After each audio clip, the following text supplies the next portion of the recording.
Здравствуйте! В эфире информационный выпуск Камшикшара.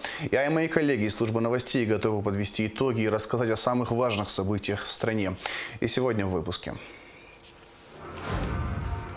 В Доме Москвы в Сухуми состоялась встреча абхазских журналистов с известным российским политологом Сергеем Маркедоновым. Ученица Сухумской 5-й средней школы Дарья Ситникова прошла в финал известной российской телеолимпиады «Умницы и умники».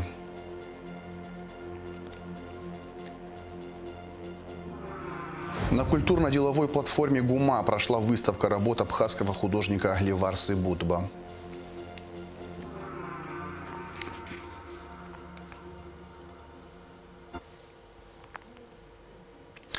Президент Абхазии Аслан Бжани дал ряд поручений руководителям силовых структур в связи с обострением ситуации в Донецкой и Луганской народных республиках, сообщает пресс-служба главы государства. Министерству по чрезвычайным ситуациям поручено организовать приемы места для размещения беженцев. Глава МЧС Лев Квициня проинформировал, что подразделения МЧС Абхазии готовятся к выезду в Донецк и Луганск для эвакуации беженцев в Абхазию. Руководители силовых ведомств доложили, что находятся на постоянной связи со своими коллегами в Донбассе. Глава государства также дал поручение привести в усиленную боевую готовность специальные подразделения службы госбезопасности, вооруженных сил и МВД во избежание провокаций со стороны Грузии. Министерство иностранных дел Абхазии выступило с комментарием в связи с обострением ситуации на Донбассе. Резкое обострение обстановки на Донбассе, спровоцированное украинской стороной, наглядно демонстрирует агрессивные намерения киевских властей, не желающих выполнять Минские соглашения и договоренности, достигнутые в нормандском формате, говорится в документе. Во внешнеполитическом ведомстве выразили надежду, что кризис в Донбассе, в результате которого страдают мирные жители, будет урегулирован политико-дипломатическими средствами. Между тем, в России все чаще звучат мнения о признании независимости ДНР и ЛНР. Использование Украины как инструмента противостояния с нашей страной, с Россией, представляет, конечно, для нас серьезную, очень большую угрозу, сказал президент России Владимир Путин. Он добавил, что именно по этой причине Москва начала активно вести переговоры с западными партнерами в области безопасности. Кроме того, Владимир Путин отметил, что, несмотря на то, что Киев не собирается реально выполнять условия Минских соглашений, российская сторона делает все возможное для решения ситуации мирным путем. В понедельник, 21 февраля, в прямом эфире телеканала «Россия-24» руководители Донецкой и Луганской самопровозглашенных республик обратились к президенту России с просьбой о признании независимости. С приближением весны владельцы сельхозугодий и приусадебных участков приступают к их очистке, зачастую используя для этих целей огонь. Иногда из-за отсутствия бдительности может произойти пожар. О последствиях подобных действий в материале пресс-службы МЧС. Это кадры природного пожара в Галском районе 2020 года. По словам руководства МЧС Абхазии, это был один из самых крупных пожаров в истории страны. Тогда низовой и верховой пожары соединились воедино и образовалась гигантская стена огня. И только благодаря неимоверным усилиям пожарных и местных жителей удалось избежать человеческих трагедий. Однако в бушующем пламени горели дома, цитрусовые и садовые плантации, погиб скот. А причиной всего этого бедствия стал самовольный пал травы. Многие граждане республики именно так очищают свои приусадебные участки от сухостоя. И несмотря на все предупреждения МЧС, подобный способ ведения сельхозработ весьма распространен. А когда маленькое пламя вырывается из-под контроля, ведет себя непредсказуемо и превращается в опасную стихию, вот тогда граждане звонят пожарным и просят о помощи. В 2019 году лесные пожары в Гагарском и Гудаутском районах привели к сильному задымлению прибрежных территорий, повреждениям высоковольтных линий электропередач, полному выгоранию огромных участков высокогорных лесных массивов. Подразделения МЧС Абхазии круглые сутки вели борьбу с огнем. Была привлечена авиация МЧС России.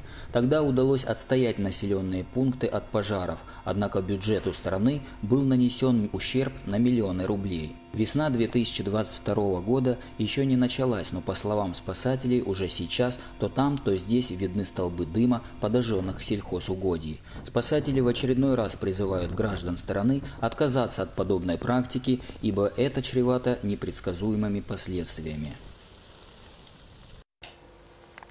22 февраля в 21 час на нашем канале состоятся теледебаты с участием кандидатов в депутаты Народного собрания от 27-го Баслаховского избирательного округа. На прямой эфир приглашены кандидаты Винори Бебия и Григорий Гласушба. Затем начнется прямой эфир с участием кандидатов от 29-го Члоуского округа. На теледебаты приглашены Алмаз Акаба, Астанда Джопуа и Астамур Тарба.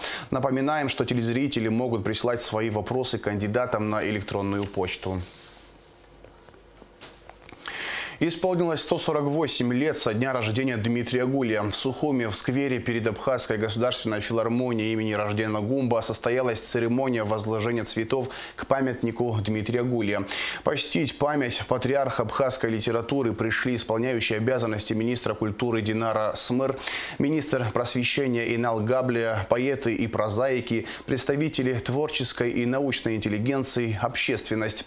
Дмитрий Гулия – автор трудов по языку, истории, этнографии абхазов, хрестоматии и учебников. Совместно с Константином Мачаваряни Дмитрий Гулия составил первый абхазский алфавит и написал первые учебники, по которым в конце прошлого века обучались дети. Кроме того, он является автором первых стихов, опубликованных на абхазском языке. Благодаря Дмитрию Гулия абхазская национальная литература известна во многих странах мира. Ученица Сухумской 5-й средней школы Дарья Ситникова прошла в финал известной российской телеолимпиады «Умницы и умники». После возвращения домой Дарья Ситникова на площадке Министерства просвещения и языковой политики поделилась впечатлениями об игре и планами. Репортаж Жазины Ханагуа. Дарья Ситникова – выпускница Сухумской 5-й средней школы. Она первая школьница из Абхазии, прошедшая в финал престижного конкурса известной российской телеолимпиады «Умницы и умники». На этот раз главной темой полуфинала были знаменитые ученые России и СССР. Дарья отметила, что тема была сложная, однако готовиться к ней было интересно. Готовилась я, за месяц до самого полуфинала нам сообщили тему. Начала подготовку с того, что мы с моей мамой и с учителями тоже мы сели и начали просто проговаривать всех ученых, о которых мы знаем, все знаменитые ученые, которые внесли какой-то свой вклад. Мы составили огромный список и сделали немножко такой рейтинговый список. То есть, что нужно почитать в первую очередь, что я думаю, что точно меня спросят. И согласно этому списку я начинала просто искать материалы. То есть, например, первым у меня в списке был кто? По-моему, у меня был Сахаров. И я просто в интернете искала статьи, искала книги, документальные фильмы, то есть все подряд, штудировала все возможные материалы. «Умницы и умники» – интеллектуальная и образовательная программа, в которой участники могут стать победителями только с помощью своих знаний. Это единственная форма телевизионной олимпиады, по результатам которой конкурсант, одержавший победу в финале, может на льготных условиях поступить в один из самых престижных вузов России – МГИМО. По словам Дарьи, организаторы конкурса их приняли с теплом. Однако она очень переживала. Боялась, да, особенно боялась до начала, потому что всегда есть некий страх того, что я готовилась, но, возможно, нужно было готовиться к чему-то еще, ведь никто не уточняет, что именно нужно читать и к чему быть готовым. Но страх исчезает, как только начинают задавать первые вопросы, и я понимаю, что попала, это все то, что я читала. «Умницы и умники», можно сказать, единственная программа, где молодежь может блеснуть интеллектом. Эта передача направлена на общее просвещение, а также мотивирует молодых людей на дальнейшее изучение тематики. Поэтому, по мнению Дарьи, пробовать силы в Олимпиаде однозначно стоит. Потому что это всегда интересно, это всегда новый опыт, это всегда новые возможности, которые открываются перед тобой. И я считаю, что если человеку это интересно, это обязательно стоит делать, потому что весь труд, он окупается. Министр просвещения и языковой политики Инал Габлия поздравил Дарью Ситникову. Он также сообщил, что до конца этого учебного года у школьников Абхазии будет возможность пройти новый отбор на участие в телеолимпиаде «Умницы и умники».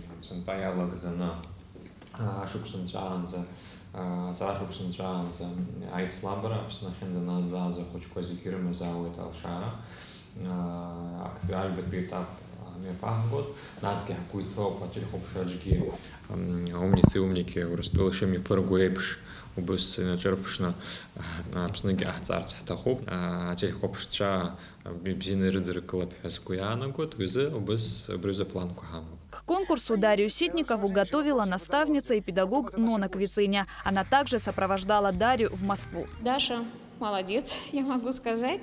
Она действительно очень хорошо поработала, она умеет работать.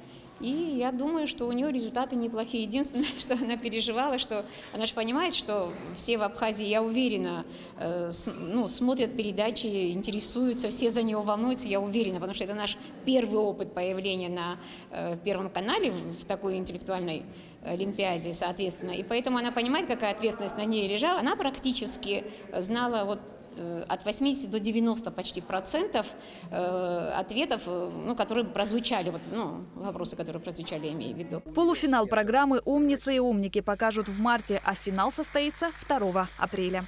Шазина Ханагу, Арина Гухава, Абхазское телевидение. В Доме Москвы в Сухуми состоялась встреча абхазских журналистов с известным российским политологом Сергеем Маркидоновым. Встреча организована Союзом журналистов Абхазии совместно с международным медиаклубом «Формат А3». Все подробности в репортаже Гугуцы Вардания. Союз журналистов Абхазии продолжает сотрудничество с международным медиаклубом формата А3. В рамках проекта у абхазских журналистов и студентов есть возможность встретиться с представителями российской интеллектуальной элиты, журналистами и политологами. Мне приятно отметить, наш сегодняшний гость Сергей Маркидонов первый раз участвует в проекте формата А3, не только с нами, но вообще. То есть это было наше предложение. И вот все те встречи, которые состоялись в прошлом году, они получили очень такую хорошую поддержку, хорошее освещение со стороны средств массовой информации, за что мы вам очень благодарны. Хорошие отзывы и поддержку в Абхазском государственном университете. Сергей Маркидонов посвятил ряд своих работ Абхазии и российско-абхазским отношениям. В начале встречи известный российский политолог и журналист отметил, что старается бывать в Абхазии и в различных регионах Кавказа чаще, чтобы быть в курсе событий, происходящих здесь. Журналист подчеркнул, что в последние годы вопрос Абхазии и Кавказа в целом вытеснен на обочину информационной повестки дня.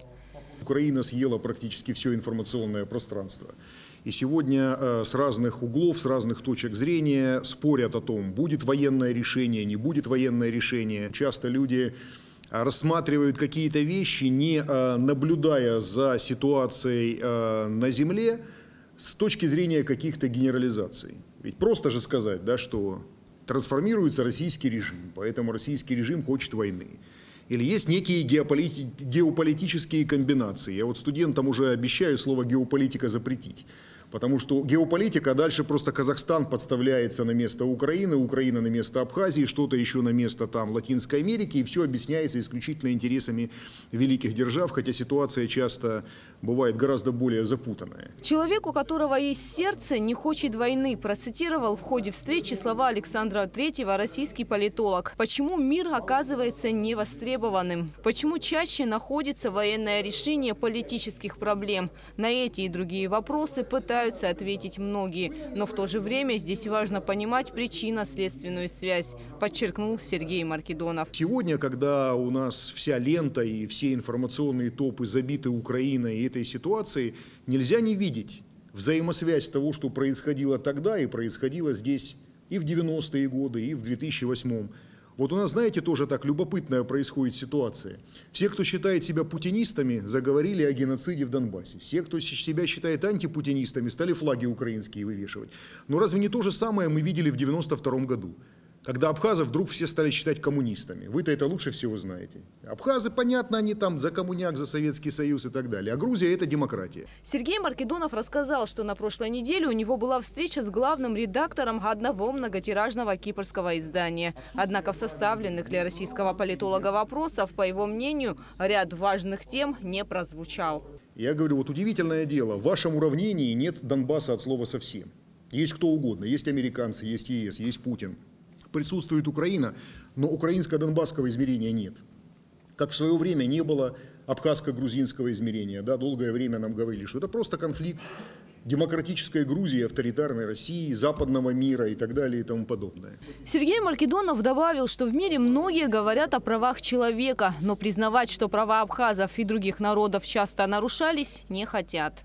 Но когда все мужское население Абхазии с 18 до 60 лет запрещалось ему пересекать границу на ПСО, я почему-то не помню каких-то заявлений Госдепа эмоциональных на тему нарушения прав человека. Я не помню, чтобы Foreign Office что-то такое говорил. Я не видел 9-го вала публикаций Amnesty International, которые бы говорили о том, что здесь нарушаются права и так далее и тому подобное. Этого не было. А были мантры по поводу территориальной целостности. Я прекрасно помню дискуссии в Тбилиси, когда еще в 90-е предлагали нейтральные паспорта по Абхазии. Грузинская сторона их с гневом отвергала, чтобы потом в 2010-м устами Тимури и Кабашвили говорить, что вот это и есть прорыв. Хочу сказать, где же вы, ребята, в 98 году были? Да, политическая ситуация – это ситуация, которая не заморожена, она меняется. По мнению Маркидонова, вслед за Донбассом могут встать и вопросы Крыма, Южной Осетии, Абхазии и Приднестровья. Я бы напомнил, что решение по признанию Абхазии и Южной Осетии оккупированными территориями Конгрессом принималось в 2011 году. Это было то, что называется bipartisan decision, то есть когда и демократы, и республиканцы голосуют вместе. И сам текст резолюции был подготовлен Линдси Грэмом, это сенатор от Южной Каролины, республиканец, и Джин Шахин, это женщина-депутат, часто, кстати, журналисты писали, Джин Шахин сказала, это не он, она, да, демократка очень известная. То есть два ключевых политических игрока вместе вырабатывают общее решение, которое называется bipartisan. Поэтому если вдруг вокруг Украины все разрешится, и я надеюсь, что это разрешится, наверное, позитивно, мирно в смысле, все равно вопросы Кавказа и разногласия, они будут в повестке дня. Это тоже нужно понимать. Да? И даже, еще раз говорю, если на геополитическом уровне о каких-то договоренностях будет все достигнуто, в том смысле, что там нет расширения НАТО, да, этот вопрос, допустим, из грузинской повестки, из кавказской уходит. Все равно вопрос о том, какие статусы, он будет обсуждаться. Журналисты задавали вопросы о прогнозах расширения НАТО, о давлении на Россию. Было затронуто много важных тем. У России сильное давление, конечно, международное, и оно просто даже невыносимое. Даже нам бывает тяжело это слушать, а тем, кто вообще в этом варится, в политике. Что должно произойти или что должна предпринять Россия, чтобы выйти из этого давления? Действительно, Запад очень умело навязывает свою повестку дня. Он просто, когда есть предложение в целом по европейской безопасности, занимается редукцией. Да, вот кто философы есть здесь, да, Гуссерля мы знаем, да, редукция, вынесение за скобки определенных вещей. Они говорят, а вот смотрите, а вот Украина. Мы говорим, ну в целом есть проблема расширения НАТО вообще в целом в Европе. Есть проблема нейтралитета, есть проблема размещения войск НАТО вблизи границы. Вот Украина, смотрите, вот Россия нападает. И переключается все внимание на это. Все, что было до того, сразу выносится за скобки тоже. Как и в случае с Грузией. Да, вот Россия атаковала в 2008 году. Да то, что там 4 года уже, в общем, не было мирных действий. То, что там возврат произошел к повестке 92 года. То, что Цхинвали штурмовали в 2008 третий раз уже. Вообще этого никто не знает, всего этого нет. Есть повестка вот такая. Почти 2 часа известный российский политолог Сергей Маркидонов отвечал на вопросы абхазских журналистов. Следующая встреча с Сергеем Маркидоновым состоится в Абхазском государственном университете 22 февраля. Гугут Савардания, Раму Камки, Абхазское телевидение. На культурно-деловой платформе ГУМА состоялась выставка работ абхазского художника Ливарсы Будба, приуроченная к его дню рождения. Были представлены 22 работы художника из частных коллекций, большинство из которых посвящены Сухуму, а также его личные вещи, эскизы, разработки ордена Ахцапша, фотографии из семейного архива. По признанию именитых живописцев, работы Ливарсы Будба всегда можно определить по уникальному почерку творца. Художник запомнился всем истинным почитателям живописи по ярким образам Сухума, нардского эпоса, природы и другим темам, к которым обращался мастер. Его картины «Утро», «Птица», «Вечер», «Похищение Европы», «Рождение Афродиты» и множество других пополнили золотую коллекцию не только Абхазии, но и всего мира. Работы абхазского художника выставлялись в Америке, Франции, Германии, Италии, России, Турции, Японии и Швейцарии. Большинство произведений хранится в частных коллекциях по всему миру. На улице Сахарова в Сухуме открылся новый салон красоты. Чем отличается образ заведения бьюти-индустрии, каким его будут воспринимать и представлять потенциальные клиенты и в чем его изюминка, узнавала Сария Кварцхелия.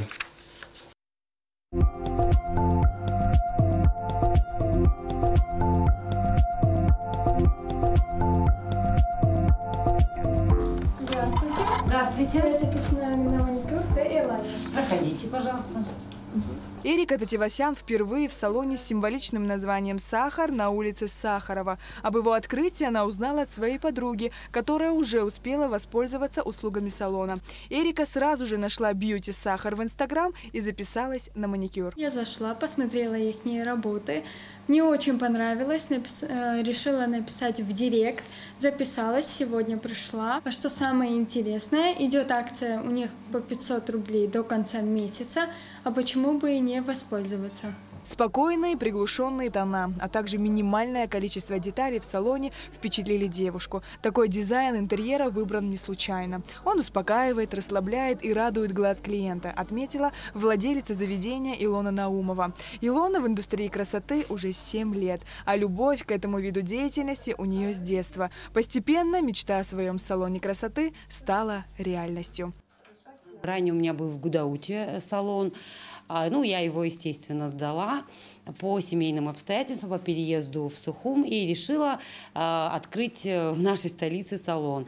У меня уже специализированный персонал, и в этой структуре уже есть опыт. У нас предоставляются услуги парикмахера, визажиста, маникюр, педикюр. У нас еще предоставляются парафиновые ванночки, холодный парафин, горячий парафин.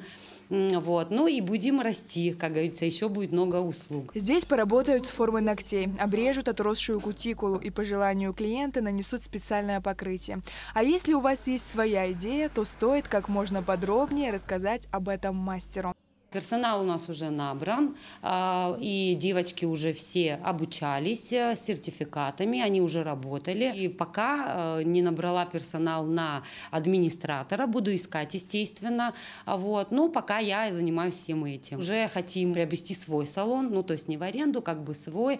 Будем стараться и работать для этого. В салоне до конца февраля действует акция 500 рублей на маникюр и педикюр. А также в ближайшие дни на официальной странице салона в Инстаграм «Бьюти Сахар» будут различные розыгрыши. Сейчас мы уже с завтрашнего дня, у нас будут сертификаты подарочные, так что можете своим дамам на 8 марта подарочные сертификаты приобретать. Новое заведение всегда привлекает внимание местных жителей. Салон красоты «Сахар» не стал исключением. А располагается он рядом со всеми любимым кафе «Пингвин» на набережной Махаджиров. График работы с 10 утра до 7 вечера.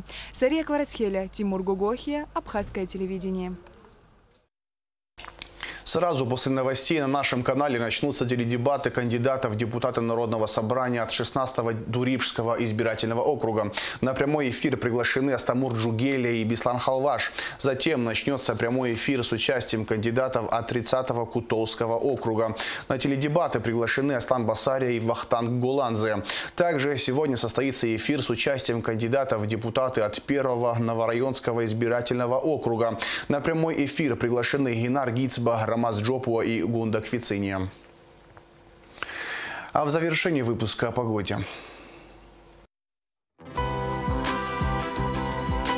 По сообщению гидромедцентра, во вторник, 22 февраля, на территории Абхазии ожидается переменная облачность без осадков. Местами возможен туман. Температура воздуха ночью 2-7, днем 12-17 градусов тепла. Температура морской воды плюс 9 градусов.